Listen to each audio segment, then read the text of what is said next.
आज हमारा lesson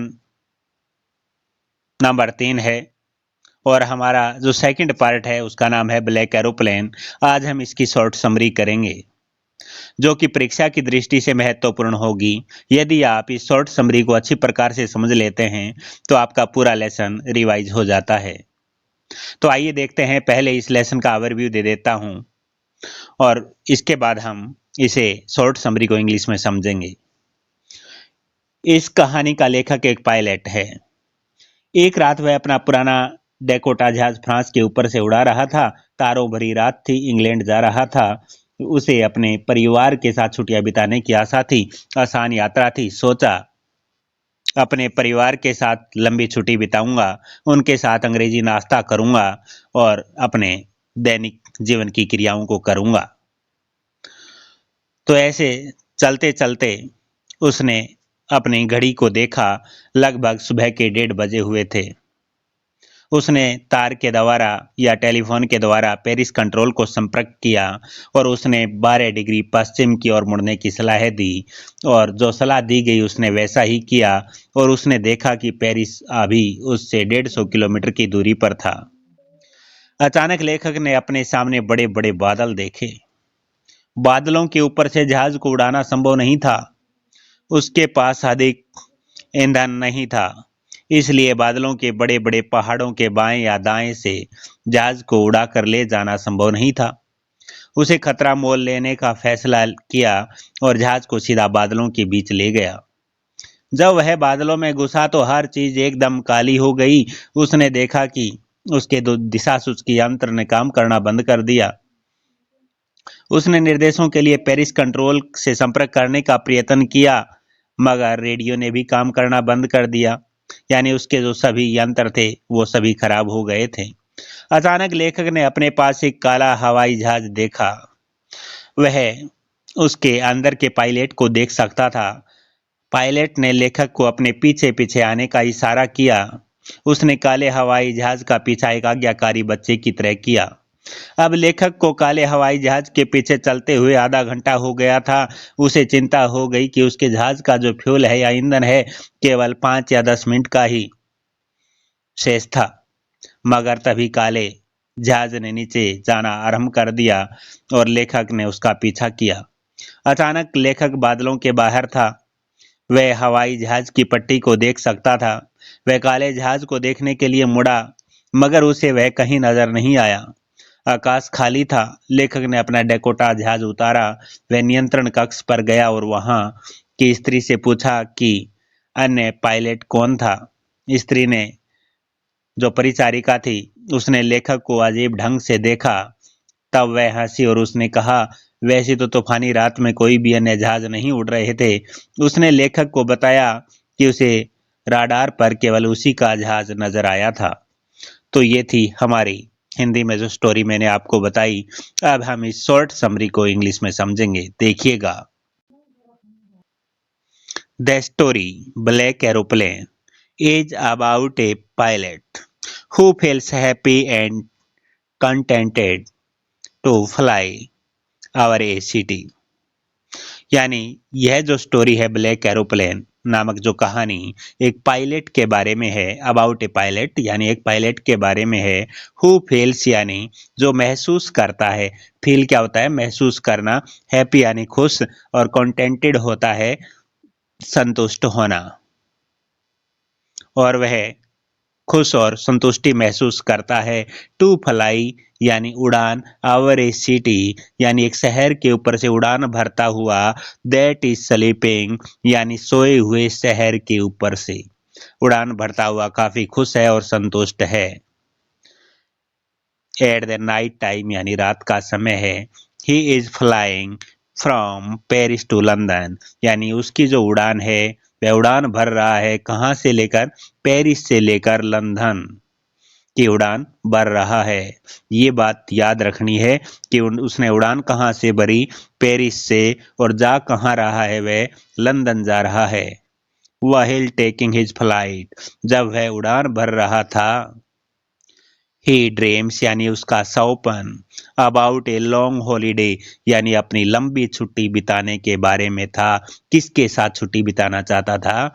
with his family, अपने परिवार के साथ लंबी छुट्टी बिताने का उसका सौपन है। He also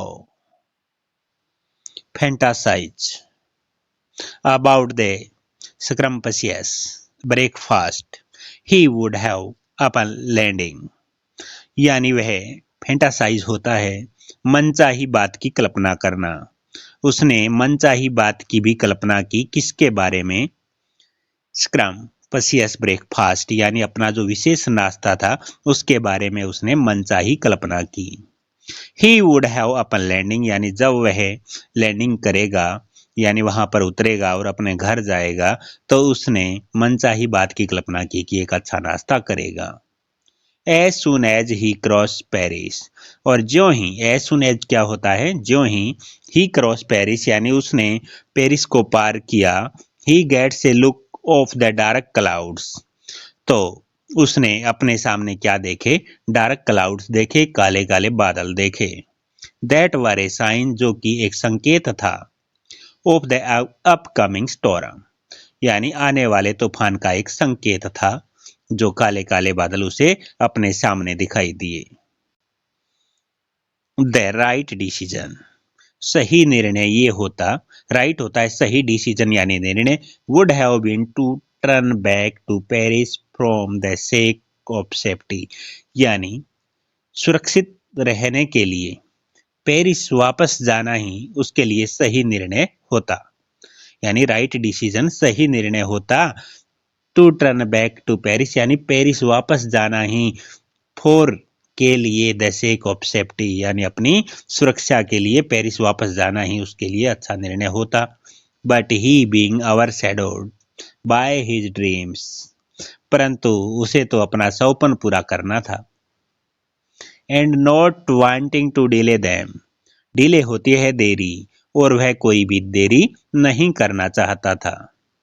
risk of the life of his passenger, यानी रिस्क होता है जोखिम, लाइफ यानी जीवन, ऑफ हिज पैसेंजर्स यानी अपने जो यात्री थे। पैसेंजर क्या होता है? यात्री।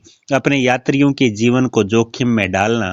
And head straight into the storm, और शिवम का जो जीवन है वो खतरे में डालता हुआ सीधा उसने तूफान के अंदर अपना जहाज उड़ा दिया। स्ट्रेट होता है सीधा, स्टॉर्म क्या होता है?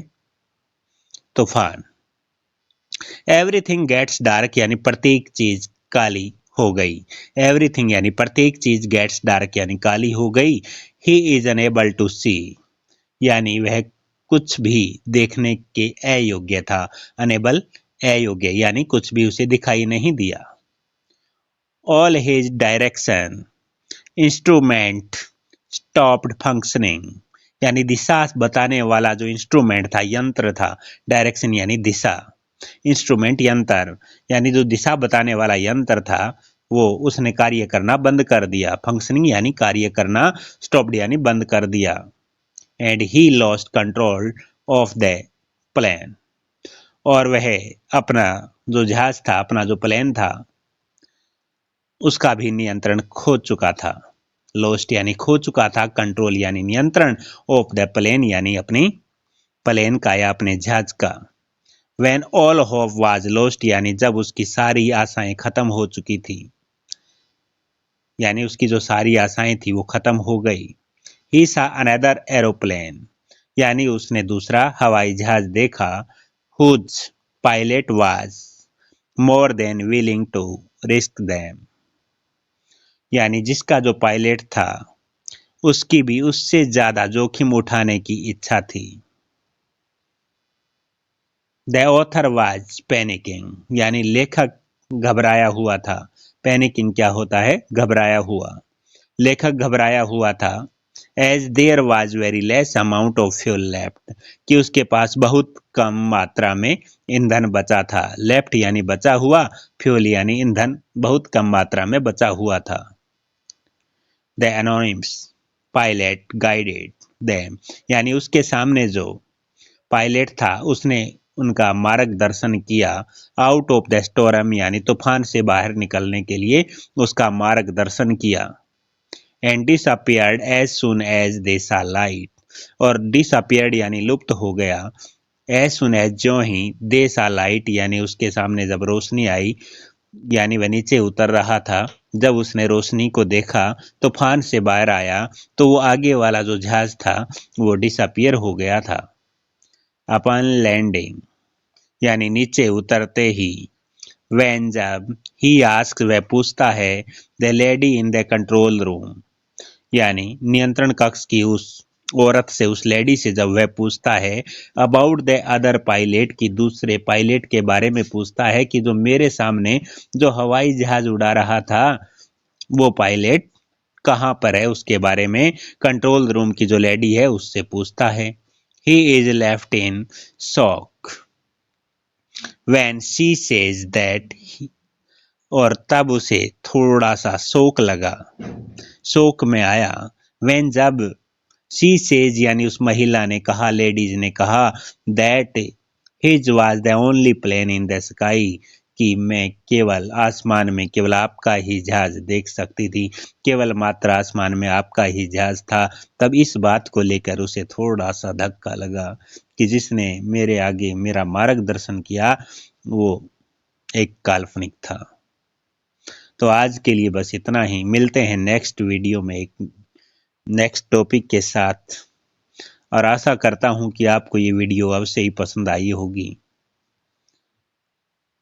और यदि आपको वीडियो पसंद आए, अच्छी लगे, तो चैनल को सब्सक्राइब करना